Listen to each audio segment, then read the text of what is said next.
magtataka siya pag magyaya pa ako. Wala, kulang eh. Isang plato lang to. Isang plato lang to ng kanin eh. Kulang. Lamon. Ang lamon eh, no? Hello po, sir boss. Biro mo isang plato, no? Tapos kulang pa. Yung isang plato, kahit nga dalawa na kayong kumain nun, eh, no? Pero legit guys, yung mga lalo sa mga lalaki, no? Yung isang plato is parang kulang pa. Wala kaming papaya eh. Ano lang po, ano lang. Niyog lang po, meron. Papaya po, sa ibang ano po yun. Sa ibang ibayo. Yes, boss. Thank you. Cash na lang. Cash na lang po, wag na yung ano.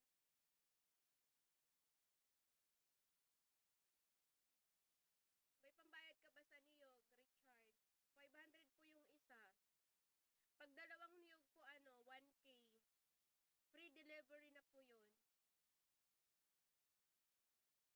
Bawal utang.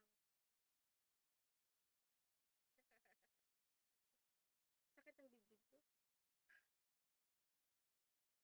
Dracula. Ay, wala. Niyog ang usapan. Hindi ako kasali.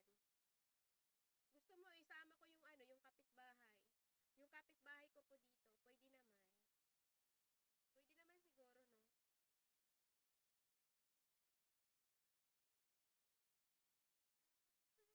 Yung kapitbahay ko na lang.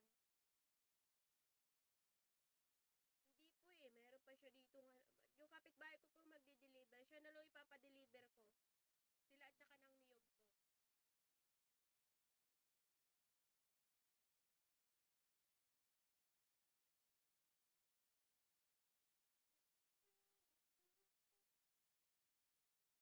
Oo, niyog ko at saka yung kapitbahay ko.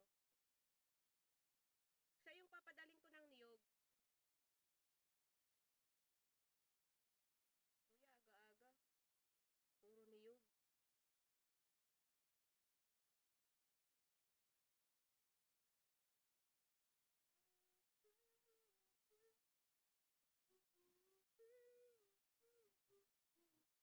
Ops, ingat sa pag-comment ha. Baka ma-kick out. At least nagsasabi. Di ba, ang bait ko na. Kung iba-iba dyan, kanina ka pa dyan kinick out. At least nagsasabi. Ops, ingat sa comment ha. Oo, baka ma-kick out. Yun lang po.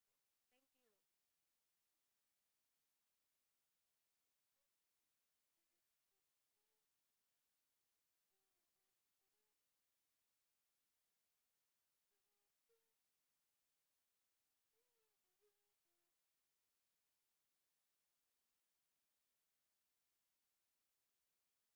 Alam mo naman, okay, tatanong pa how are you.